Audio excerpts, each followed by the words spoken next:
વિદ્યાર્થી મિત્રો, ધોરણ 12 સાયન્સના વિદ્યાર્થીઓ માટે ફિઝિક્સમાં પ્રેક્ટિસ પેપર નંબર 12ની શરૂઆત કરવા જઈ રહ્યા છીએ. પ્રેક્ટિસ પેપર નંબર 12 આપણે પ્રેક્ટિસ પેપર નંબર 1થી 11ના વિડીયો આપણે આપણી યુટ્યુબ ચેનલ ઉપર મૂકેલા છે, જે તમને ખૂબ જ ઉપયોગી થશે. એક વખત ચોક્કસ આખા વિડીયો જે છે, આખી આ લિબર્ટીના પેપર સેટની જે સિરીઝ જે છે, એક વખત વિદ્યાર્થી મિત્રો ચોક્કસ જોઈ લેજો. 100% MCQ માટે તમને બેનિફિટ થશે.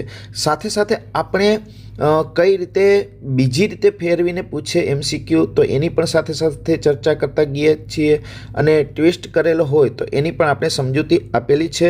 કઈ રીતે એના જેવો બીજો MCQ પૂછી શકે એની પણ ચર્ચા કરેલી છે. તો આપણે શરૂઆત કરીએ છીએ પ્રશ્ન નંબર 1થી. પ્રશ્ન નંબર 1 છે 0.1 માઇક્રોમીટર ત્રિજ્યા એટલે કે એ R આપેલ છે ધરાવતું વીજભારિત પાણીનું બુંદ એક વિદ્યુત ક્ષેત્રમાં સમતોલનમાં છે. જો તેના પરનો વીજભાર 1 ઇલેક્ટ્રોન પરના વીજભાર જેટલો હોય, ઇલેક્ટ્રોન જેટલો વીજભાર છે, તો વિદ્યુત ક્ષેત્ર શોધવાનું છે. વિદ્યાર્થી મિત્રો, અહીંયા દળ નથી આપેલું, અહીંયા ત્રિજ્યા આપેલી છે. તો ત્રિજ્યા ઉપરથી તમારે દળમાં જવું જોશે. કેમ? તો કે વિદ્યુત ક્ષેત્ર સમતોલનમાં રહે એ માટે આપણે બે બળની સરખામણી કરવાની છે. એ તો તમને ખ્યાલ જ છે કે mg બરાબર QE કરવાના છે. તો mg બરાબર QE કરવાના છે, એમાં ને કરતાં કરશું તો mgના છેદમાં Q તો થશે જ, પરંતુ દળ આપેલ નથી. તો પાણી માટે દળ જોતું હોય તો ઘનતા બરાબર દળના છેદમાં કદ લઈએ તો દળ બરાબર શું થશે? ઘનતા ગુણ્યા કદ. કદ એટલે પાણીના બુંદનું 4/3 પાયર ઘન લેવા પડશે, કેમ કે ત્રિજ્યા આપેલી છે. ત્રિજ્યા ઉપરથી તમારે કદ લેવું પડશે. તો અહીંયા આપણે દળ જે છે એ દળને કહી દઈશું ઘનતા, કેમ કે પાણીની ઘનતા તો આપણે જાણતા જ હોઈએ છીએ. ગુણ્યા કદ 4/3 પાય અને R ઘન કહી દઈશું, અને ગુણાકારમાં G છે, છેદમાં Q. Q છે એ ઇલેક્ટ્રોનનો વિદ્યુતભાર લેવાનો છે.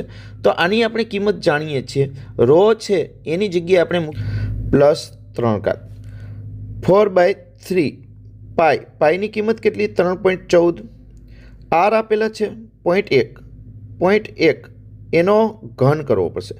માઇક્રો છે, માઇક્રોના 10⁻⁻6 અને એનોય ઘન છે, તો 10⁻18 કરીએ છીએ.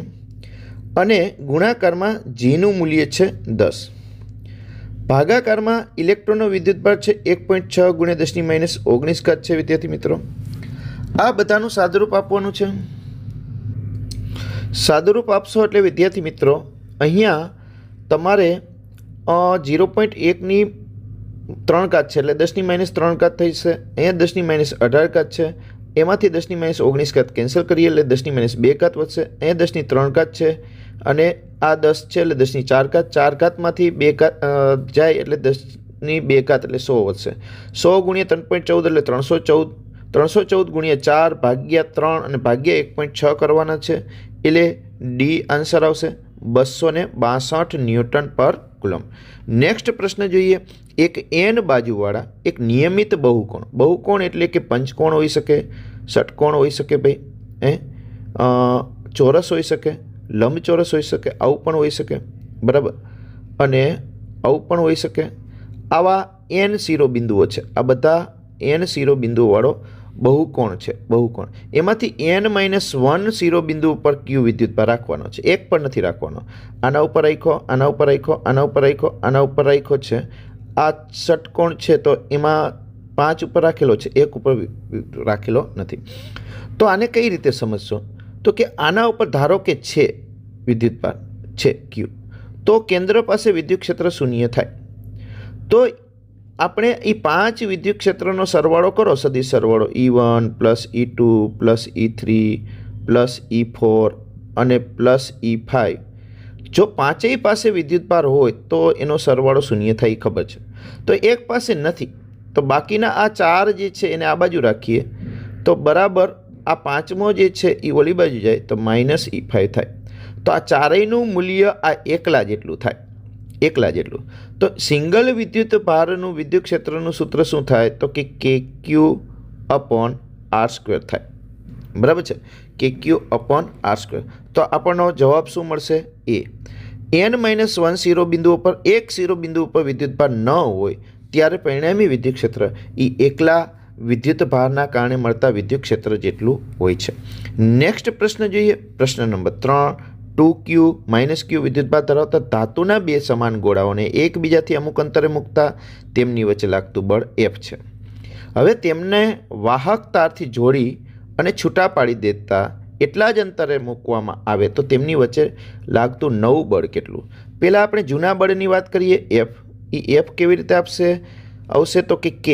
Q1 એટલે 2q છે સાહેબ, Q2 એટલે -q છે સાહેબ, છેદમાં શું છે તો કે r square. R square fix રાખવાના છે, બરાબર. આને વ્યવસ્થિત લખી નાખીએ તો 2 આગળ લઈએ તો કે ક્યુ સ્ક્વેર અને આગળ માઇનસ નિશાન રહેશે. -2 k ક્યુ સ્ક્વેર છેદમાં આર સ્ક્વેર આવું સૂત્ર મળે છે F. હવે F ડેશ શોધવાના છે.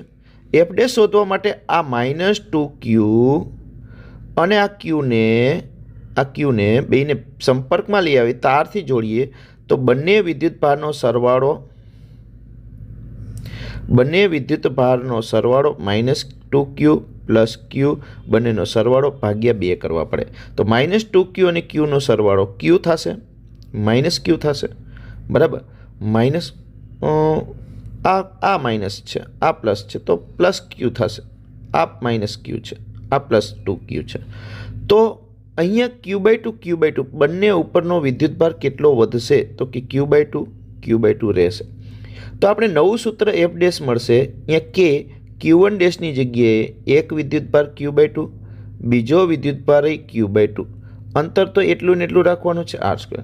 તો આને વ્યવસ્થિત લખીએ તો કે ક્યુ સ્ક્વેર 2 છેદમાં છે એટલે છેદમાં 4r સ્ક્વેર. તો આ F ડેશને તમારે આ F સાથે કમ્પેરિઝન કરવાની છે, આ F સાથે, એટલે કે બંનેનો ગુણોત્તર લેવાનો છે. બંનેનો ગુણોત્તર લેશો તો અહીંયા 2 કરવા છે. 2 કરવા માટે અહીંયા 2 વડે ગુણાકાર કરવા પડશે અને 2 વડે ભાગાકાર કરવા પડશે. તો અહીંયા 2 થઈ ગયા. તો આ જે ભાગ જે છે એને F કહેવાય. આ ભાગને F કહેવાય. તો 4 દુ 8 એટલે F/8 આવશે. કેટલો જવાબ આવશે? F/8. F/8 ડી ઓપ્શન છે, F/8 વાળો. ક્લિયર? નેક્સ્ટ પ્રશ્ન 4 છે. પ્રશ્ન 4માં શું કીધું છે? આ એક ડાયપોલ ચાક માત્રા એટલે કે વિદ્યુત ડાયપોલ મોમેન્ટ P આપેલું છે. એને આટલા વિદ્યુત ક્ષેત્રમાં એટલે ન્યૂટન પર કુલમ છે, એકમ ઉપરથી પણ ખબર પડી જાય કઈ ભૌતિક રાશિ આપેલી છે.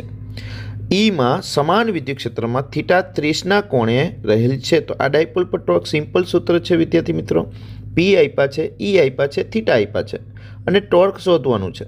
તો ટોર્ક ટો બરાબર PE sin θ.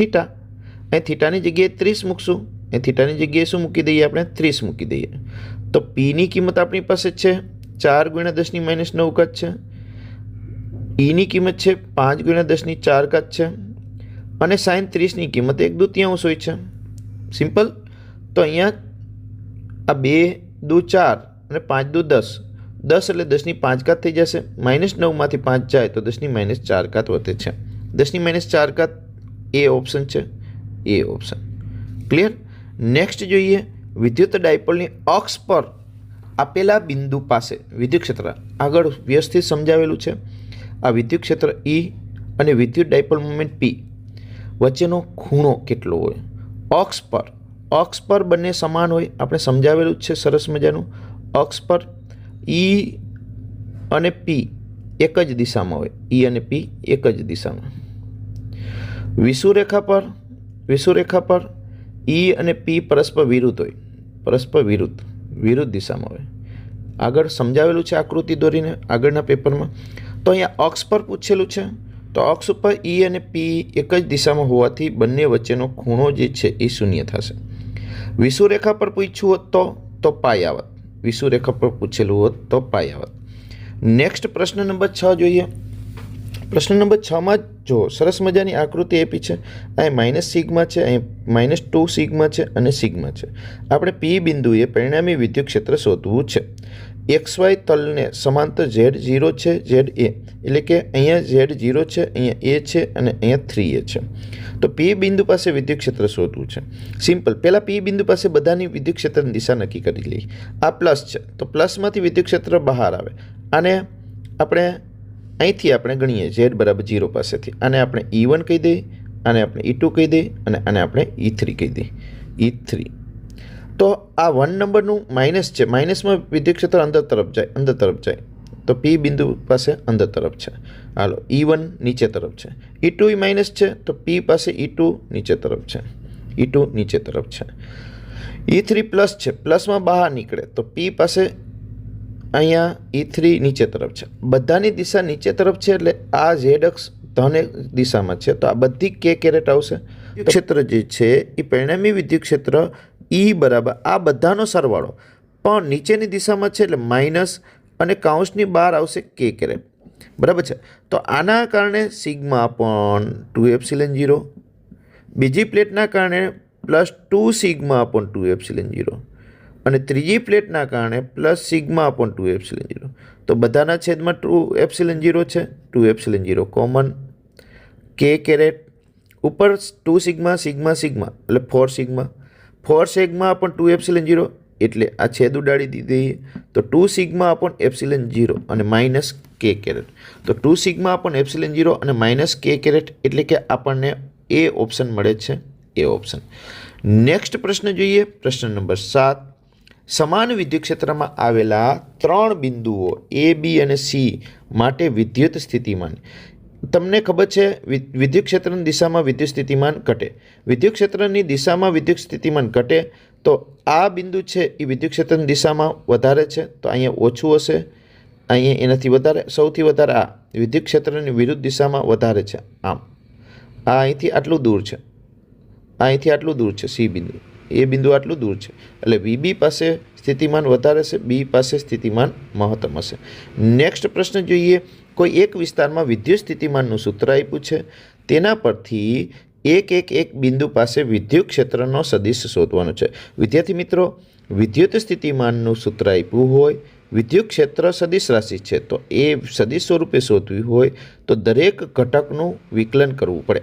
આવું છે સૂત્ર. Ex ઘટક જોતો હોય વિદ્યુત ક્ષેત્રનો તો વિદ્યુત સ્થિતિમાનનું એક્સની સાપેક્ષે વિકલન કરવું પડે, એટલે કે માઇનસ dV/dx. તો આનું આપણે ડાયરેક્ટ વિકલન કરતા જઈએ તો પહેલા પદનું વિકલન 2x એક્સની સાપેક્ષે કરીએ છીએ એટલે 4xy થઈ જશે, પ્લસ આમાં x છે નહીં એટલે પ્લસ 0, આમાં x છે પણ એક જ છે, માઇનસ 4z⁴ x નીકળી જશે. બરાબર. y ઘટક જોઈએ છે, આમાં કિંમત પણ મૂકતા જઈએ સાથે સાથે. x યામે 1 છે, y યામે 1 છે અને z યામે 1 છે, ત્રણેય 1 છે. x 1 મૂકો, y 1 મૂકો, અહીં 4 વધશે, માઇનસ z યામ 1 મૂકો, અહીં માઇનસ 4 વધશે, માઇનસ 4 0 થઈ ગયો, x યામ 0 થઈ ગયો, y યામ જોતો હોય તો માઇનસ dV/dy, વાયની સાપેક્ષે વિકલન કરવાનું છે. વાયની સાપેક્ષે વિકલન કરીએ, આમાં વાય છે, હા છે, તો શું વધશે? 2x² વધશે, એક જ વખત છે. આમાં વાયની 3 ઘાત છે તો 3 આગળ આવશે, 3 3 9, 9 વાયની સ્ક્વેર વધશે અને z વધશે. અહીંયા વાય નથી એટલે એનું વિકલન શૂન્ય થઈ જશે. આમાં x યામને y યામને z યામ 1 મૂકતા જાય તો અહીંયા વધે છે 2, અહીંયા વધે છે x યામ y યામ મૂકીએ તો પ્લસ 9. તો અહીંયા y ઘટક મેળવ્યો, 9 ને 2 11 j કેરેટ કહેવાય. z ઘટક જોતો હોય તો zની સાપેક્ષે વિકલન કરો, માઇનસ dV/dz. zની સાપેક્ષે વિકલન કરીએ તો અહીંયા z નથી એટલે એનો યામ શૂન્ય થશે. અહીંયા z છે, એક જ વખત છે તો પ્લસ 3y ઘન. અહીંયા શું છે? zની 4 ઘાત છે તો માઇનસ 4 ઘાત આગળ આવે અને 4 બીજા છે, ચોકે 16 zની 3 ઘાત અને x યામ 1 મૂકો, y યામ 1 મૂકો, અહીંયા 3 વધશે, અહીંયા માઇનસ 16 વધશે, 3માંથી 16 જાય માઇનસ 13 અને k કેરેટ z યામ મળ્યા એટલે 11 j કેરેટ અને 13 k caret. 11 j caret minus 13 k caret, minus 13 k caret. Option છે આ રહ્યો, આ બંધ બેસતું છે C option. 11 j caret minus 13 k caret. Clear? તો આ રીતે તમે વિદ્યુત સ્થિતિમાનનું વિકલન કરી અને વિદ્યુત ક્ષેત્ર મેળવી શકો. વિદ્યુત સ્થિતિમાન અદિશ રાશિ છે, જ્યારે વિદ્યુત ક્ષેત્ર સદિશ રાશિ છે, એટલે 3 ઘટકો મેળવવા પડે. નેક્સ્ટ પ્રશ્ન જોઈએ. 10 સેન્ટીમીટર ત્રિજ્યાવાળા ધાતુના ગોળા માટે વિદ્યુત ભારિત કરેલ છે અને સપાટી પરનું સ્થિતિમાન 80 સ્થિતિમાન છે. તો ગોળાના કેન્દ્ર પર સપાટી જેટલું જ હોય, સપાટી જેટલું જ. ગોળો હોય, સુવાહક હોય, કવચ હોય, એની અંદર વિદ્યુત સ્થિતિમાન શૂન્ય ન હોય, વિદ્યુત ક્ષેત્ર શૂન્ય હોય. વિદ્યુત સ્થિતિમાન કેટલું હોય? તો કે સપાટી ઉપર હોય તેટલું જ હોય છે. નેક્સ્ટ પ્રશ્ન જોઈએ. વિદ્યુત ભારિત સુવાહકની સપાટી પર વિદ્યુત ક્ષેત્ર નીચેનામાંથી કયા સૂત્ર દ્વારા આપી શકાય? સુવાહકની સપાટી પરનું કીધું છે. અનંત લંબાઈની પ્લેટ હોય એના કારણે ઉદ્ભવતું વિદ્યુત ક્ષેત્ર જે છે, પ્લેટ આવી હોય અનંત લંબાઈની વિદ્યુત ભારિત, તો એના કારણે સિગ્મા પણ 2ε0. પણ કોઈ પણ બાકી સુવાહક કોઈ પણ હોય એની સપાટી ઉપરનું વિદ્યુત ક્ષેત્ર છે સિગ્મા પણ ε0 છે. એ લાક્ષણિકતામાં પણ આવે છે. નીચે એક ટેબલ આપેલું છે, 3 કેપેસિટરો છે, પ્લેટોના ક્ષેત્રફળો અને પ્લેટો વચ્ચેના અંતરો આપેલા છે. તેની બાજુની આકૃતિમાં ક્યુ અને વીનો આલેખ આપેલો છે. તો કયા આલેખ કયા કેપેસિટરનો છે એ નક્કી કરવાનો છે. તો અહીંયા ક્યુ વિરુદ્ધ વીનો છે, એટલે સામેની બાજુ ક્યુ અને પાછળની બાજુ વી થશે. ક્યુ અપન વી કેપેસિટન્સ આપે છે, આનો ઢાળ કેપેસિટન્સ આપે છે, એ નક્કી થઈ ગયું. 1 નંબર છે એ સી મહત્તમ છે, સી મહત્તમ છે. તો 1 નંબર મહત્તમ કેપેસિટન્સ જોતું હોય તો કોષ્ટકને કોની સાથે સરખાવશું? તો ક્ષેત્રફળને ડી અંતર આપ્યું છે, તો C is equal to ε0 A upon D સાથે સરખાવતા જશું. તો જેનો એ મોટો હોય, ડી નાનો હોય, એ સી મોટો હોય. એ મોટો 2a છે, ડી નાનો છે, તો આ C2 બધાથી મોટો છે. તો આ 1 નંબરની બાજુમાં મૂકી દઈએ આપણે C2, એટલે C2નો આલેખ 1 નંબરનો છે. બરાબર છે. હવે નાનામાં નાનાની વાત કરીએ. નાનાને ગોતી લઈએ, મોટા અને નાનાને ગોતી લઈએ. નાનો ક્યારે થાય? છેદ મોટો હોય. છેદ કોણ છે? ડી. ડી મોટો હોય, ડી સૌથી મોટો હોય. આ 2D, આ બધા ડીમાં ડી મોટો છે અને એ નાનો છે. બરાબર છે. તો C3 નાનો હશે, અહીં C3. તો બાકી વધ્યો એ C1. તો એક સાથે C2, બીજા સાથે C1, એક સાથે C2, બીજા સાથે C1 અને ત્રીજા સાથે C3. એટલે સી ઓપ્શન બંધ બેસતો આવે છે. સી ઓપ્શન બંધ બેસતો આવે છે. બરાબર છે. Option number C. પ્રશ્ન નંબર 12 છે. એક પાતળા તારમાંથી વિદ્યુત પ્રવાહ જાડા તારમાં જાય તો વિદ્યુત પ્રવાહ તો અચળ રહે. પાતળો તાર છે, આમ જાડો તાર છે, પ્રવાહ અચળ રહે. ખાસ યાદ રાખજો, પ્રવાહ જે છે એ અચળ રહે, પ્રવાહ અચળ. પણ વીડી બદલાય, વીડી બદલાય અને પ્રવાહ ઘનતા જે બદલાય. વીડી બદલાય, V D is equal to I upon એની અને J is equal to I upon A. તો અહીંયા જાડા તારમાં વિદ્યુત પ્રવાહ વધી જાય નહીં, પ્રવાહ તો અચળ રહ્યો. જાડા તારમાં વિદ્યુત પ્રવાહ ઘટી જાય નહીં. જાડા તારમાં વિદ્યુત પ્રવાહ ઘનતા ઘટી જાય. હા, જાડો તાર હોય, ક્ષેત્રફળ મોટું, છેદ મોટો, તો જે છે એ ઘટે, એટલે વિદ્યુત પ્રવાહ ઘનતા ઘટી જશે, ઘનતા ઘટી જશે. હાઇડ્રોજનના પરમાણુમાં 1 ઇલેક્ટ્રોન 1 પ્રોટોન છે. 1 ઇલેક્ટ્રોન 1 પ્રોટોનની આસપાસ આટલી ત્રિજ્યા, આ ત્રિજ્યા આપી છે R. વર્તુળાકાર કક્ષામાં આટલી ઝડપ આપી છે V, ફરે છે. રચાતા વિદ્યુત પ્રવાહનું સૂત્ર મેળવવાનું છે અને H કટની કિંમત આપી દીધી છે. H કટ ફિક્સ જ હોય, H/2π. રેડી? તો ત્રિજ્યા અને ઝડપ ઉપરથી પ્રવાહ મળે તો કે હા. કેવી રીતે? તો કે પ્રવાહનું સૂત્ર તમે જાણો છો, ઇલેક્ટ્રોન ફરે છે એટલે E/t આવર્તકાળ. આવર્તકાળ એટલે વેગ એટલે પરિઘના છેદમાં આવર્તકાળ. પરિઘ જેટલું અંતર કાપે, અંતર છેદમાં સમય, પરિઘ જેટલું અંતર કાપવા માટે લાગતા સમયને આવર્તકાળ કહેવાય. તો આમાં ટીને કરતાં કરો તો શું થાય? 2πr/v થઈ જાય. તો ટીની જગ્યાએ 2πr મૂકો, અપન v ઉપર વહી જાય, EV/2πr. હવે આપણું કામ થઈ ગયું. E આપણે રાખવાના છે, V આપેલા છે. V કેટલા લેવાના છે? E² અપોન H કટ લેવાના છે. H કટની કિંમત મૂકતો જાઉં છું, H/2π, 2π ઉપર વહી જશે. હાલો, EV થઈ ગયું. છેદમાં 2π એમને રાખું છું. આરની જગ્યાએ મૂકવાના છે H કટ² અપોન me². H કટની જગ્યાએ મૂકતો જાઉં છું A², 2πના 4π² થઈ જશે ભાઈ, 4π². અને છેદમાં છે me². અહીંયા છેદનો છેદ અંશમાં વહી જશે, અંશનો છેદ છેદમાં આવશે. એવું સાદુરૂપ આપીએ તો 2π ઉડાડી દઈએ. સ્ક્વેર ઇન્ટુ ઈ એટલે ઈની 3 ઘાત વધે છે. છેદમાં ઉપરનો એચ નીચે જાય છે. અહીંયા નીચે એચ સ્ક્વેર છે અને છેદનો છેદ અંશમાં જાય છે 4 સ્ક્વેર એમ ઈ સ્ક્વેર. તો આનું સાદુરૂપ આપીએ તો તમે જોઈ શકો છો ઈની 3 ઘાત અને ઈનો સ્ક્વેર એટલે ઈની 5 ઘાત થઈ જશે 4 સ્ક્વેર અને નીચે એચ ઘન થઈ જશે. તો 4 એમ ઈની 4 ઘાત 4 સ્ક્વેર એમ ઈની 4 ઘાત નીચે એચ ઘન. પહેલો જ ઓપ્શન મળી જાય છે. આ રીતે સાદુરૂપ આપી અને તમે જવાબ મેળવી શકો. નેક્સ્ટ પ્રશ્ન છે તાંબાના 3 તાર આપ્યા છે, લંબાઈ 8 છે ને બધું આપ્યું છે. તો કયા તારનો અવરોધ લઘુત્તમ જોઈ છે? આર બરાબર રો એલ અપોન એ સૂત્ર કે નહીં?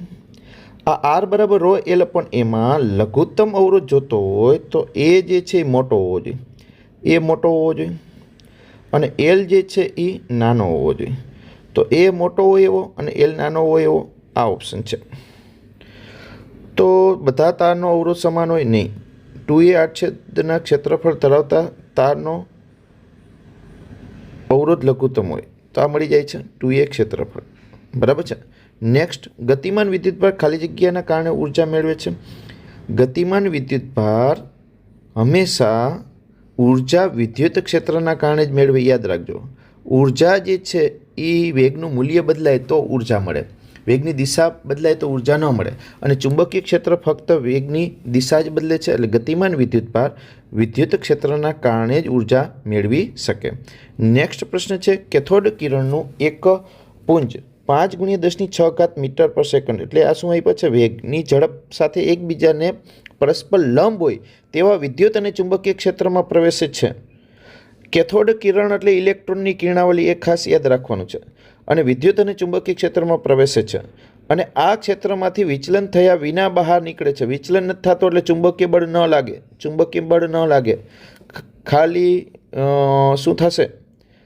વિદ્યુત બળ જ લાગે. અને ચુંબકીય ક્ષેત્ર આપ્યું ઈનું મૂલ્ય વિચલન થયા સમાંતર નથી એનો મતલબ.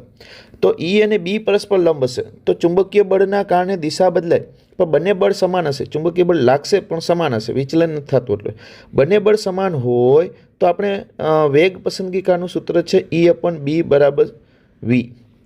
તો આપણે ઈ શોધવાના છે. સિમ્પલ વી ગુણ્યા બી કરી નાખો. વી આપણી પાસે છે 5 × 10⁶. બરાબર છે. અને બી આપણે આપી દીધા છે 0.02. તો 5 દુ 10 કરીએ તો 0.1 થઈ જાય. 0.1 × 10⁶ કરીએ તો 10⁵ વધે છે. ખાલી 10⁵ વોલ્ટ પર મીટર વિદ્યુત ક્ષેત્ર. અહીંયા વિચલન થયા વગર બંને ક્ષેત્ર છે એટલે બંને ક્ષેત્ર એકબીજાને લંબ હશે. બરાબર, પરસ્પર લંબ એવા ક્ષેત્રો કીધા છે એટલે વિદ્યુત ચુંબકીય બળ લાગશે. એક ઇલેક્ટ્રોન ન્યુક્લિયસની આસપાસ ભ્રમણ કરે છે. એની આવૃત્તિ આપી છે. તો આ સાથે પ્રવાહ શોધવાનો સિમ્પલ વિદ્યાર્થી મિત્રો. એક ઇલેક્ટ્રોન ફરતો હોય તો ઇલેક્ટ્રોન એક પરિભ્રમણ માટે લાગતા સમયને આવર્તકાળ કહીએ તો ઇલેક્ટ્રોન વિદ્યુતભાર Q/T, ક્યુની જગ્યાએ ઈ મૂક્યા, ટીની જગ્યાએ આવર્તકાળ મૂક્યો. તો આવર્તકાળના વ્યસ્તને આવૃત્તિ કહેવાય. તો EF જ કરવાના છે. ઈ તો આપણે જાણીએ છીએ 1.6 × 10⁻19. એફ તો આપી દીધા છે 10⁻14. તો -19, 14માંથી 19 જાય તો કેટલી વધે? 1.6 × 10⁻5. તો 1.6 × 10⁻5 એમ્પિયર પ્રવાહ મળે. સ્થિત વિદ્યુત ક્ષેત્રનું ઉદ્ગમ છે વિદ્યુતભાર છે જે અદિશ રાશિ છે. જ્યારે ચુંબકીય ક્ષેત્રનું ઉદ્ગમ છે એ આઈડિયલ છે અને QV પણ છે અને બંને સદિશ રાશિ છે. તો અદિશ સદિશ સી મળી જાય છે. અદિશ સદિશ. ડાયામેગ્નેટિક પદાર્થ ચુંબકીય ક્ષેત્રમાં વધુ પ્રબળથી ઓછા પ્રબળ તરફ ગતિ કરે છે. બરાબર છે. વધુ પ્રબળ ક્ષેત્રથી ઓછા પ્રબળ ક્ષેત્ર તરફ ગતિ કરે છે. બરાબર, એ ઓપ્શન જ મળી જાય છે. પેરામેગ્નેટિક કીધું હોત તો ઓછા પ્રબળથી વધુ પ્રબળ તરફ ગતિ કરતો હોય છે. ગૂંચળા સાથે સંકળાયેલ ચુંબકીય ફ્લક્સનું સૂત્ર આપ્યું છે, ટી આપ્યા છે, EMF શોધવાનું છે. સિમ્પલ વારંવાર આવી ગયું છે. -dϕ/dt આપણે કરીએ છીએ. -dϕ/dt. તો અહીંયા -dϕ/dt એટલે આનું વિકલન કરવાનું છે. 2 ઘાત આગળ આવશે, 3 દુ 6t માઇનસ આગળ કોમન કાઢેલા છે. બરાબર છે. પછી શું છે તો કે 4 છે ટી છે, ટી નીકળી જશે 4. ટીની જગ્યાએ કેટલા મૂકવાના છે? 2 મૂકવાના. 6 દુ 12. 12 ને 4 શું થશે? 16. એટલે -16 પણ +16 જ આપ્યો છે. મૂલ્ય શોધવાનું છે એટલે 16 વોલ્ટ. બરાબર છે. ગૂંચળા સાથે સંકળાયેલ ચુંબકીય ફ્લક્સના ફેરફારનો દર આપ્યો છે. ચુંબકીય ફ્લક્સના ફેરફારનો દર એટલે ડી પણ ડીટી જ આપી દીધા છે. તો ઈએમએફ શોધવાનું simple epsilon is equal two -d∅/dt જ શોધવાના છે. તો એની આપ્યા છે, પણ ખાલી એકમનું રૂપાંતર કરવાનું છે. વેબર પર મિનિટને સેકન્ડમાં ફેરવવા છે તો 60 સેકન્ડ કરવા પડે. તો 1/60 જવાબ આવી જાય. 1/60. નેક્સ્ટ પ્રશ્ન જોઈએ. સમાન ચુંબકીય ક્ષેત્રમાં લંબરૂપે 1 મીટર લંબાઈનો તાર વી વેગથી ગતિ કરે છે. તેમાં ઈએમએફ એપ્સિલન આટલું ઉત્પન્ન થાય છે. તો ચુંબકીય ક્ષેત્ર બાલવીરવાળું સૂત્ર છે. Epsilon is equal two BLV સૂત્ર છે. એમાં બીને કરતા કરો, એપ્સિલનના છેદમાં LV કરી નાખો. આપણું કામ થઈ ગયું. એપ્સિલન આપ્યો છે 1 વોલ્ટ. કેટલો આપ્યો છે? 1 વોલ્ટ આપ્યો છે. L કેટલા આપ્યા છે? 1 આપ્યા છે. V કેટલા આપ્યા છે? 10 આપ્યા છે. તો 0.1 જવાબ આવી જાય છે. 0.1 ટેસ્લા. બરાબર છે. નેક્સ્ટ પ્રશ્ન જોઈએ. એસી વોલ્ટેજની 50 પરિભ્રમણ પર સેકન્ડ અને મહત્તમ મૂલ્ય 120 વોલ્ટ. મહત્તમ આપ્યું છે. તો RMS મૂલ્ય શોધવાનું છે. સિમ્પલ. મહત્તમ આપ્યું હોય RMS શોધવાનું. તો VRMS is equal two VM/√2. VM કેટલા આપ્યા છે? 120 ભાગ્યા √2 કરવાના છે. 120/√2. તો 120/√2 કરશો તો શું થશે? 120 √2 એટલે કેટલા? 1.41 કરશો એટલે 85 પોઈન્ટ સમથિંગ જવાબ આવશે. એટલે 84ની આજુબાજુમાં આવે છે. 84.9. બરાબર છે. એ RMS મૂલ્ય છે. નેક્સ્ટ, અમુક ત્રિજ્યાની અને 608 N એક કોઇલનું આત્મપ્રેરક તો L આપી દીધું છે, મિલી હેનરીમાં છે. તો આવી પણ 500 આટાવાળી કોઇલનું આત્મપ્રેરક તો શોધવાનું છે. તમને ખબર હોય એક મોસ્ટ ઇમ્પોર્ટન્ટ સૂત્ર વારંવાર કહેતા આવીએ છીએ, L બરાબર μ0 N²A/L. આગળના પેપર જોયા હશે વિદ્યાર્થી મિત્રો, આગળના પેપરના વિડીયો જોયા હશે તો આ એકદમ સરળ લાગતું હશે. આગળ રિપીટ થતું હોય એની આપણે ડીપમાં પછી વારંવાર માહિતી આપવાનો કોઈ મતલબ નથી, એટલા માટે ઝડપથી કરાવીએ છીએ. L ચલે છે N² છે, તો L1 ચલે છે N1², તો L2 ચલે છે N2². જે શોધવાનું છે અંશમાં રાખીએ. L2 શોધવાના છે. L2 અંશમાં, L1 છેદમાં. તો અહીં N2² અંશમાં આવશે, છેદમાં N1² આવશે. તો L2 શોધવાના છે. L1 આ બાજુ, N2ની કિંમત મૂકતા જાય 500. 500નો વર્ગ થઈ જશે. 500નો વર્ગ ગુણાકારમાં L1 આવી જશે 108. મિલીમાં જ જોઈ છે એટલે મિલીમાં જ રાખશું. N1² 600નો square. પહેલાં 0 ઉડાડી દઈએ પછી સ્ક્વેર કરીએ. 5નો વર્ગ 25, 6નો વર્ગ 36 ગુણ્યા 108. એટલે કે તમારે કરવાના છે 25 ગુણ્યા 108. 25 ગુણ્યા 108 અને ભાગ્યા કરવાના છે 36.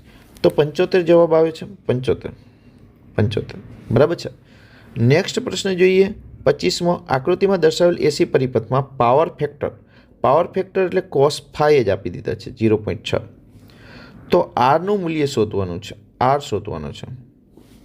અહીંયા XC આપેલા છે, અહીંયા આર આપેલા છે.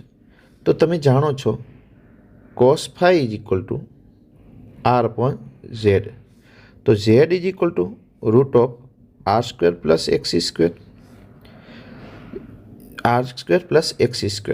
તો અહીંયા આપણે cos phi ની કિંમત 0.6 જાણીએ છીએ. R એમને મૂકીએ, ઝેડની જગ્યાએ મૂકીએ √R² પ્લસ XC². બરાબર. બંને બાજુ વર્ગ કરીએ. વર્ગ કરવાથી અહીંયા વર્ગમૂળ નીકળી જશે વર્ગમૂળ. તો અહીંયા વધશે 0.6નો સ્ક્વેર જ રાખો.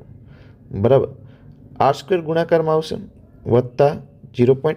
અહીંથી આ ભાગ જે છે આ બાજુ છે 0.6નો સ્ક્વેર. આ વર્ગમૂળ નીકળી ગયું છે, આ વર્ગમૂળ નીકળી ગયું છે અને આ સંખ્યા આની સાથે ગુણાકારમાં આવે છે. XC² બરાબર R² આવું થયું છે. બરાબર. તો અહીંયા R² આપણે કરવાના છે. તો આપણે એવું કરીએ, આને ઓલી બાજુ જવા દઈએ તો શું થઈ જશે? એક R²માંથી 0.6 જાય તો અહીં 0.6નો સ્ક્વેર. XC આપેલા છે, મૂકી દઈએ 10નો સ્ક્વેર બરાબર. R² કોમન કાઢું, 1માંથી 0.6 જાય એટલે 0.4. 1માંથી 0.6નો સ્ક્વેર જવા દેવાનો છે, 0.6નો સ્ક્વેર. તો આપણે એવું કરીએ, 1 માઇનસ 0.36 જવા દેવાના છે, 0.36. તો 1 માઇનસ 0.36 જવા દઈએ તો કેટલા વધશે?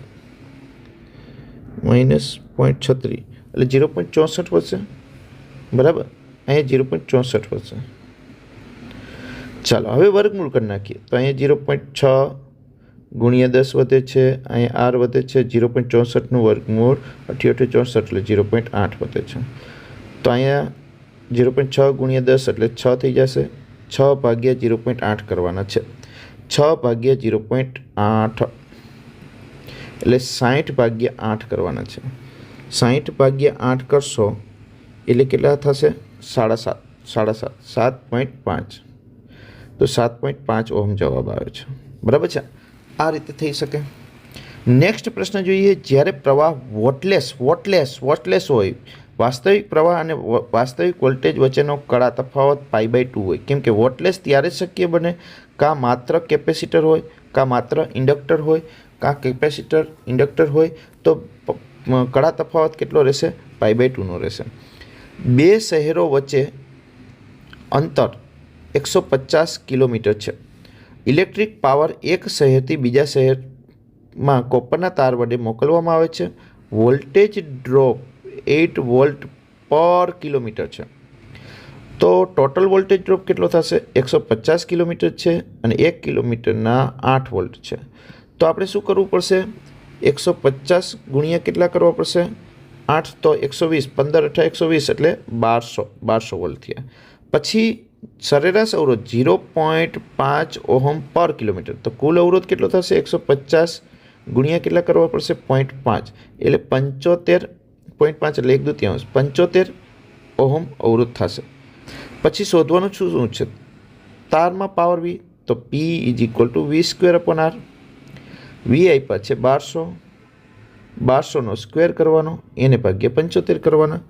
તો 1200નો સ્ક્વેર, 12નો વર્ગ 144, 144 ભાગ્યા આપણે 75 કરીએ તો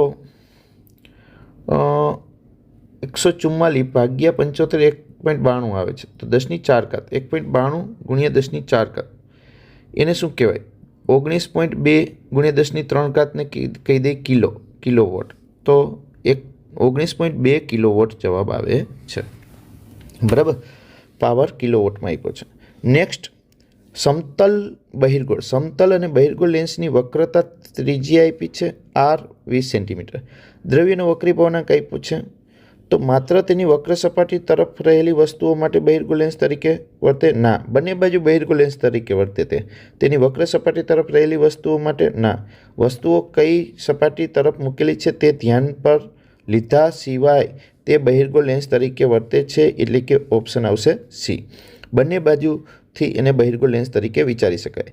નેક્સ્ટ, આઇનોસ્ફિયર દ્વારા થતા રેડિયો તરંગોના પરાવર્તન સાથે સામ્યતા ધરાવતું આઇનોસ્ફિયરમાં પૂર્ણ આંતરિક પરાવર્તન થઈ અને તરંગો પાછા આવતા હોય છે, એટલે સમતલ અરીસા જેવું તો કામ નહીં કરે. મરીચિકા દરમિયાન હવામાં થતા પ્રકાશના પૂર્ણાંતરિક પરાવર્તન જેવું? હા, એ બંધ બેસતું છે. મેઘધનુષ્યની રચના દરમિયાન પાણીના અણુઓ દ્વારા થતા પ્રકાશના વર્ણ વિભાજન? ના, વિભાજન નથી થતું. હવાના રજકણો દ્વારા પ્રક્રિયા? ના. પૂર્ણ આંતરિક પરાવર્તનની ઘટના થાય છે, એટલે મરીચિકા જેવું કાર્ય થતું હોય છે. આઇનોસ્ફિયર એટલે આયનીકરણ થયેલા વાયુના આયનીકરણ થયેલા આયનોનું જે સ્તર આખું બનેલું છે પૃથ્વીની બહાર જઈએ ત્યારે એને આઇનોસ્ફિયર કહીએ છીએ. મેક્સવેલના મત મુજબ પ્રકાશ તરંગો એ શું છે? બદલાતા જતા વિદ્યુત અને ચુંબકીય ક્ષેત્રો સાથે સંકળાયેલા છે? હા. સ્થિત વિદ્યુત અને ચુંબકીય ક્ષેત્રો સાથે સંકળાયેલા છે. સ્થિત વિદ્યુત અને બદલાતા વિદ્યુત અને સ્થિત ચુંબકીય નહીં. પહેલો ઓપ્શન બંને બદલાતું હોય, વિદ્યુત ક્ષેત્ર બદલાતું હોય છે અને ચુંબકીય ક્ષેત્ર બદલાતું હોય છે. મેક્સવેલે કીધું છે કે બદલાતું વિદ્યુત ક્ષેત્ર ચુંબકીય ક્ષેત્ર ઉત્પન્ન કરે છે અને બદલાતું ચુંબકીય ક્ષેત્ર વિદ્યુત ક્ષેત્ર ઉત્પન્ન કરે છે, અને એ બંને એકબીજા બદલાતા જાય છે એટલે વિદ્યુત ચુંબકીય તરંગો શૂન્ય અવકાશમાંથી પસાર થઈ જાય છે અને પૃથ્વી પર આવે છે, એટલે કે સૂર્યમાંથી આવતા વિદ્યુતચુંબકીય તરંગો જે છે એને પ્રસારવા માટે માધ્યમની જરૂર નથી. નેક્સ્ટ, યંગના ડબલ સ્લિટના પ્રયોગમાં સોડિયમ પ્રકાશને બદલે સફેદ પ્રકાશ વાપરવામાં આવે તો મધ્યસ્થ ભાગ પ્રકાશિત મળશે અને બાકી રંગીન મળશે. ફક્ત મધ્યસ્થ શલાકાઓ સફેદ હશે, બાકી બધી રંગીન હશે, કેમ કે સફેદ પ્રકાશમાં શ્વેતરંગ જોવા મળે છે, જ્યારે મધ્યસ્થ પ્રકાશી શલાકા માટે એ પથ તફાવત શૂન્ય હોય એટલે બધી તરંગ લંબાઈ એકબીજા ઉપર સંપાત થતી હોવાથી સફેદ જ રહે છે, જ્યારે બાકીની તરંગ લંબાઈ ઉપર આધાર રાખે છે એટલે રંગીન મળશે. ફોટોસંવેદી સપાટી પર આપાત પ્રકાશની તીવ્રતા વધારતા નીચેનામાંથી કઈ ભૌતિક રાશિમાં વધારો થાય? તીવ્રતા સાથે બે વસ્તુને સંબંધ છે, યાદ રાખજો. એક ઇલેક્ટ્રોનની સંખ્યા, ઉત્પન્ન થતા ઇલેક્ટ્રોનની સંખ્યા, અને ફોટો ઇલેક્ટ્રિક પ્રવાહ. આ બેને કોની સાથે સંબંધ છે? તીવ્રતા સાથે સંબંધ છે, તીવ્રતા સાથે. અને આવૃત્તિ સાથે પણ યાદ રાખવાનું છે. આવૃત્તિ સાથે કોને સંબંધ છે? તો કે એક તો સ્ટોપિંગ પોટેન્શિયલ V0 અને મહત્તમ ગતિ ઉર્જા K મેક્સિમમ. આ બંનેને આવૃત્તિ સાથે સંબંધ છે. આ બંને તીવ્રતાથી સ્વતંત્ર છે, જ્યારે આ બે આવૃત્તિથી સ્વતંત્ર છે. તો તીવ્રતા સાથે ઉત્સર્જિત ઇલેક્ટ્રોનની ઉર્જા, ઉત્સર્જિત ઇલેક્ટ્રોનની ઝડપ, ઇલેક્ટ્રોનની સંખ્યાને મતલબ છે. નેક્સ્ટ, કાર્ય વિધેય એટલે કે φ0 આપી દીધા છે. ધાતુ પર ન્યૂ આવૃત્તિ આપાત થાય છે, F પણ કહી શકો. તો ઉત્સર્જતા ઇલેક્ટ્રોનની મહત્તમ ગતિ ઉર્જા શોધવી છે. સિમ્પલ આઇન્સ્ટાઈનનું સૂત્ર છે કે max is equal to HF minus φ0 જે કહીએ છીએ, એમાં કે મેક્સ જ શોધવાના છે. HF જાણો છો, પણ અહીંયા ખાસ HFને ભાગ્યા E કરી નાખજો, કેમ કે φ0 તમારા ઇલેક્ટ્રોન વોલ્ટમાં છે. HF ભાગ્યા E કરી અને સાદરૂપ આપીને શોધશો તો મહત્તમ ગતિ ઉર્જા સીધી મળી જશે. એ તમારે સાદરૂપ આપવાનું છે. નેક્સ્ટ પ્રશ્ન જોઈએ તો V 100 મીટર પર સેકન્ડની ઝડપથી ગતિ કરતા એમ દળ આપી દીધો છે. De Broglie simple lambda is equal two H/mv એમ આપેલા છે, V આપેલા છે, તમારે સાદરૂપ આપવાનું છે. નેક્સ્ટ પ્રશ્ન જોઈએ 35. કોઈ વિકિરણને એ 2 સેન્ટીમીટર સ્ક્વેર ક્ષેત્રફળ ધરાવતી સપાટી પર 30 સેકન્ડમાં આપાત કરાતા તેના પર ફોટોનની સંખ્યા આપી છે. આ n ફોટોનની સંખ્યા છે. તો આ વિકિરણની તીવ્રતા I શોધવાની છે. તીવ્રતા I is equal two U/AT. આવું સૂત્ર તમે કદાચ ભણેલા હશો. તો યુને કહેવાય NE, કુલ ઉર્જા NE છેદમાં A આપેલા છે, T છે. તો n તમારી પાસે છે, કિંમત મુકાવી દઉં છું, 6.6 ગુણ્યા 10⁻21 E એટલે એક ફોટોનની ઉર્જા. એક ફોટોનની ઉર્જા જે આવૃત્તિ આપેલી છે, જો અહીંયા આવૃત્તિ આપેલી છે, તો એને h ન્યૂ પણ કહેવાય. અહીંયા NEની જગ્યાએ HF અથવા ન્યૂ અપોન AT પણ કહેવાય. તો Hની કિંમત 6.6 અથવા 6.63 ગુણ્યા 10⁻34 લઈએ, અને Fની કિંમત અહીંયા આપેલી છે 1.5 ગુણ્યા 10⁻14 આપેલી છે. છેદમાં એક ક્ષેત્રફળ આપેલું સેન્ટીમીટર મીટરમાં ફેરવીએ 10⁻4 થઈ જશે, વર્ગ છે એટલે. અને T આપી દીધા છે 30. આનું સાદરૂપ આપવાનું છે એટલે તમને જવાબ મળી જશે વિદ્યાર્થી મિત્રો. નેક્સ્ટ પ્રશ્ન જોઈએ તો અહીંયા ઝડપ V આપી છે. 20 મીટર પર સેકન્ડની ઝડપથી ગતિ કરતા કણની ડી બ્રોગલી તરંગ લંબાઈ લેમ્બડા આપેલું છે, અને દળ શોધવાનું સિમ્પલ આવી ગયો છે. Lambda is equal two H/mv. એમાં એમને કરતા કરો તો Hના છેદમાં લેમ્બડા V થઈ જાય.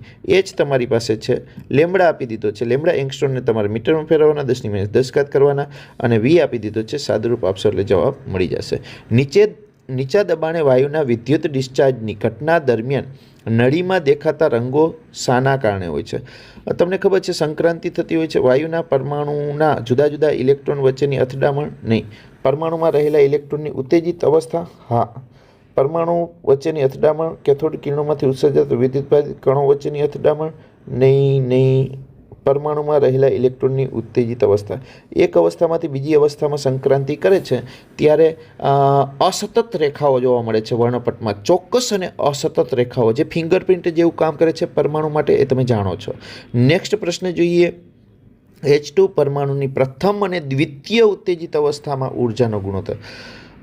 H2 પરમાણુ માટે કીધું છે, એટલે કે હાઇડ્રોજન પરમાણુ માટે કીધું છે પ્રથમ ઉત્તેજિત અને દ્વિતીય ઉત્તેજિત અવસ્થામાં ઉર્જાનો ગુણોત્તર. પ્રથમ એટલે n બરાબર 2 લેવા પડશે. કેમ તો કે સમજાવી દઉં, n બરાબર 1માંથી 2માં જાય એને પ્રથમ ઉત્તેજિત અવસ્થા કહેવાય, પ્રથમ. અને n બરાબર 1માંથી n બરાબર 3માં જાય તો એને દ્વિતીય કહેવાય. તો n બરાબર 2 અને 3નો ઉપયોગ કરવાનો છે.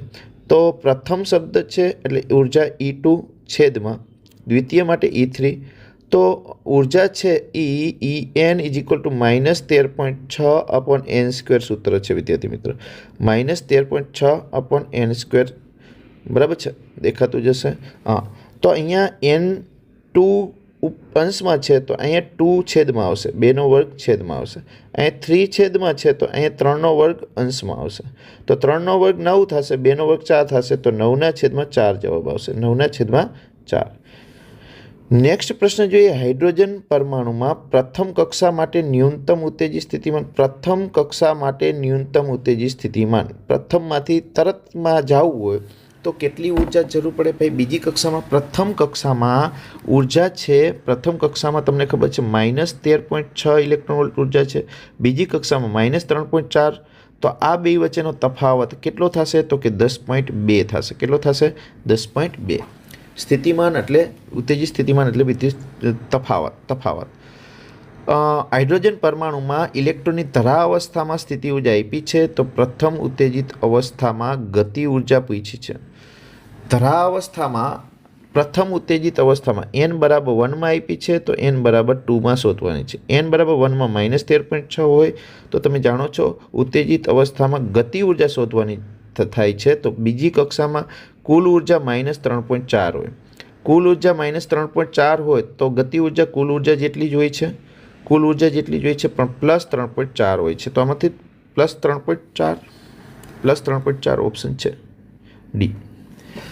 નેક્સ્ટ, લિથિયમના 2 સમસ્થાનિકો આપ્યા છે, એની અનુક્રમે ટકાવારી આટલા ટકા આ છે, આટલા ટકા આ છે. તો પરમાણુ દળાંક શોધવાનું છે, બરાબર, પરમાણુ દળાંક શોધવાનું છે. તો આપણે ભારિત સરેરાશનું સૂત્ર છે, ભારિત સરેરાશ દળ, એનું સૂત્ર આવું છે, 1 ટકાવારી એટલે કે 7.5% છે, તો એને ગુણ્યા કેટલા છે? 6.01512 વધતા બીજી ટકાવારી કેટલી છે? 92.5, એને ગુણ્યા કેટલા કરવાના છે? 7.01600, બરાબર, છેદમાં 100 કરવાના.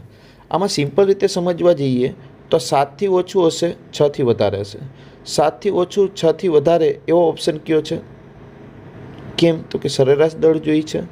આ એમને પણ આ સાદુરૂપ આપ્યા વગર પણ તમે ઓપ્શન પસંદ કરી શકો છો, નહીંતર સાદુરૂપ આ રીતે આપવાનું છે. આ સૂત્ર તમને આપી દીધું. નેક્સ્ટ, તત્વનો પરમાણુ દળાંક તેના પરમાણુ ક્રમાંક કરતાં હંમેશા નાનો હોય? ના. પરમાણુ દળાંક એટલે એ અને પરમાણુ ક્રમાંક એટલે ઝેડ. એ જે છે એમાં ઝેડ અને એનનો સરવાળો હોય છે. હાઇડ્રોજન એક જ એવો છે ન્યુક્લિયસ કે જેમાં એક જ પ્રોટોન હોય છે, એક પ્રોટોન. એટલે એના માટે એ અને ઝેડ સરખા હોય, ફક્ત હાઇડ્રોજન માટે, બરાબર. બાકી બધા માટે એ મોટો હોય છે. તેના પરમાણુ ક્રમાંક તો હંમેશા મોટો હોય, હંમેશા મોટો ન હોય, બરાબર છે, કેમ કે હાઇડ્રોજન માટે સરખો હોય. તેના પરમાણુ ક્રમાંક જેટલો અથવા મોટો હોય. હા, આ સાચો છે, આ વધારે બંધ બેસતો થાય છે, બરાબર, સી ઓપ્શન. નેક્સ્ટ જોઈએ 43. લિથિયમ 3.7ના ન્યુક્લિયસનું દ્રવ્યમાન તેના ન્યુક્લિયોનના દ્રવ્યમાનોના સરવાળા કરતાં, ન્યુક્લિયોનના દ્રવ્યમાનના સરવાળા કરતાં 0.042 યુનિટ જેટલું છે. તો ન્યુક્લિયન દીઠ બંધન ઉર્જા શોધવાની. પહેલાં ડેલ્ટા એમ આપ્યા છે, ન્યુક્લિયન દીઠ બંધન ઉર્જા શોધવાની. પહેલાં ઈબી શોધવા પડે, તમારે ડેલ્ટા MC² કરવા પડે. શું કરવું પડે? ડેલ્ટા MC² કરવા પડે. તો ઈબી પછી ઈબીએન શોધવા પડે. ઈબીએન શોધવા માટે ઈબી ભાગ્યા એ કરવા પડે. તો ડેલ્ટા MC²માં 0.042 છે, યુનિટમાં આપ્યા હોય. આ યુનિટમાં, કિલોગ્રામમાં આપ્યા હોય તો સીની કિંમત 3×10⁸ મૂકવાની છે. અહીંયા યુનિટમાં આપ્યા હોય ત્યારે UC² જગ્યાએ આપણે મૂકીએ છીએ 0.042 ગુણ્યા 931.5 મૂકીએ છીએ. વિદ્યાર્થી મિત્રો ખાસ યાદ રાખજો, જે મેગા ઇલેક્ટ્રોન વોલ્ટમાં મળે છે, મેગા ઇલેક્ટ્રોન વોલ્ટમાં, બરાબર છે, જે આપણને મેગા ઇલેક્ટ્રોન વોલ્ટમાં મળે છે. તો આપણે 0.042 જે છે એને ગુણ્યા આપણે કરીએ 931.5 કરીએ તો 39.12 મળે છે. એને ભાગી એ એટલે કોણ? ઉપરનો જે પરમાણુ દળાંક છે, આ 7 છે એ પરમાણુ દળાંક છે. તો એને ભાગ્યા આપણે શું કરવાના છે? 7 કરવાના છે, એટલે 5 પોઈન્ટ સમથિંગ મળે છે. 5.58 મળે છે એટલે 5.6 મેગા ઇલેક્ટ્રોન વોલ્ટ. આ ભાગ્યા 7 કરશો એટલે 5.58 મળે છે. બરાબર, આટલા ન્યુક્લિયન દીઠ પૂછેલી છે વિદ્યાર્થી મિત્રો. બરાબર, સમજવાનો પ્રયત્ન કરવાનો.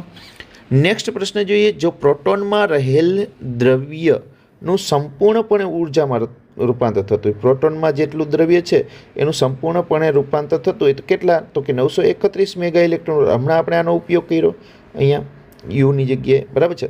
યુરેનિયમના એક પરમાણુનું વિખંડનથી 200 મેગા ઇલેક્ટ્રોન વોલ્ટ ઉર્જા છૂટી પડે છે. તો 6.4 વોટ પાવર મેળવવા માટે 1 સેકન્ડમાં કેટલા યુરેનિયમ જોઈએ? આ આગળ પણ આવી ગયો છે. સિમ્પલ છે, ત્રિરાશિ મૂકવાની છે. 200 મેગા ઇલેક્ટ્રોન વોલ્ટ માટે 1 યુરેનિયમ વપરાય છે સાહેબ. તો એકમ સમયમાં જોઈએ છે 1 સેકન્ડમાં, એટલે આ વોટ એટલે જૂલ પર સેકન્ડ કહેવાય. વોટ એટલે જૂલ પર સેકન્ડ. તો 6.4 જૂલ કહી દઈ 1 સેકન્ડ માટે. બરાબર છે. એના માટે યુરેનિયમની સંખ્યા શોધવાની છે. ધેરફોર n બરાબર શું થાય? 6.4નો એક સાથે ગુણાકાર, એક સાથે 6.4 જ રહેશે, ભાગ્યા 200 છેદમાં આવી જશે. આનો ગુણાકાર એની સાથે છેદમાં આવી જાય છે.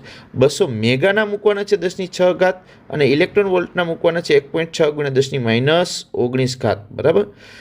આ બધાનું સાદુરૂપ આપશો એટલે તમને જવાબ મળશે 16 ચોકું 64, 2 દુ 4, એટલે 2 વાળો આવશે. 2 વાળામાં ઘાત કેટલી આવે જોઈએ. અહીંયા 16 ચોકું 64, એટલે અહીંયા 4 વધે, 2 દુ 4 વધે છે, અહીંયા 19, 6માંથી 19 જાય એટલે 10⁻13 ઘાત, અને 2 બીજી જાય એટલે 10⁻11 ઘાત આવે છે. એટલે 2 × 10⁻11 ઘાત આવે છે. નેક્સ્ટ જોઈએ. પી પ્રકારના અર્ધવાહકમાં મુક્ત ઇલેક્ટ્રોન સંખ્યા ઘનતા અને હોલની સંખ્યા ઘનતા નો ગુણોત્તર. તમને ખબર છે પી પ્રકાર એટલે પોઝિટિવ. પોઝિટિવ જેવું કામ કોણ કરે છે? હોલ. એટલે NH મોટા હોય, NH મોટા હોય એની કરતાં. તો આપણે અંશમાં કોણ રાખવાનો છે? ઇલેક્ટ્રોનની સંખ્યા ઘનતા અને હોલની સંખ્યા ઘનતા. તો એની અંશમાં રાખવાના છે, NH છેદમાં રાખવાના છે. તો અહીંયા છેદ મોટો છે. છેદ મોટો હોય તો એ 1 કરતાં નાની સંખ્યા હોય, 1 કરતાં ઓછો હોય, 1 કરતાં ઓછો. બરાબર. પી માટે. n માટે પૂછ્યું હોત આ જ ગુણોત્તર તો 1 કરતાં વધારે થાત. અને ઊંધું પણ પૂછી શકે, ઉલટું પણ પૂછી શકે. બરાબર છે. નેક્સ્ટ સિલિકોન છે, એના સ્ફટિકમાં પરમાણુની સંખ્યા ઘનતા આપી છે, સ્મોલ સંખ્યા ઘનતા. 1 ppm ઘનતામાં આર્સેનિક ઉમેરવાના છે. બરાબર છે. ppm એટલે પાર્ટ પર મિલિયન. તો ઇલેક્ટ્રોન અને હોલની સંખ્યા ઘનતા શોધવાની છે. આર્સેનિક એટલે પેન્ટાવેલેન્ટ. આર્સેનિક એટલે કેવી? પેન્ટાવેલેન્ટ. 5 સંયોજકતા ધરાવે, એટલે ઇલેક્ટ્રોન વધારે હોય. તો આપણે આવી રીતે ત્રિરાશિ મૂકી શકીએ કે પાર્ટ પર મિલિયન એટલે 10⁶ ઘાત. 10⁶ ઘાત સિલિકોન હોય, 10⁶ ઘાત સિલિકોન. એના માટે 1 આર્સેનિક એડ કરીએ, 1 આર્સેનિક ઉમેરીએ એટલે 1 ઇલેક્ટ્રોન આપણે મળે છે. તો આપણી પાસે સંખ્યા છે 5 × 10⁻28 ઘાત. એટલા સિલિકોનમાં આપણે કેટલા આર્સેનિક ઉમેરીએ, જેને આપણે ઇલેક્ટ્રોનની સંખ્યા ઘનતા કહી શકીએ. તો આનો ગુણાકાર 5 × 10⁻28 ઘાત આ બાજુ થશે, છેદમાં 10⁶ ઘાત. તો એની બરાબર મળે છે 5 × 10⁻28માંથી 6 જ આવ્યા દઈએ તો 10⁻22 ઘાત વધે. હાલો, એની મળી ગઈ. 5 × 10⁻22 ઘાત. આ એની શોધવાનું છે. ઇલેક્ટ્રોનની સંખ્યા ઘનતા કહીએ તો આ. હોલની સંખ્યા ઘનતા કહીએ તો કઈ રીતે શોધવાની છે?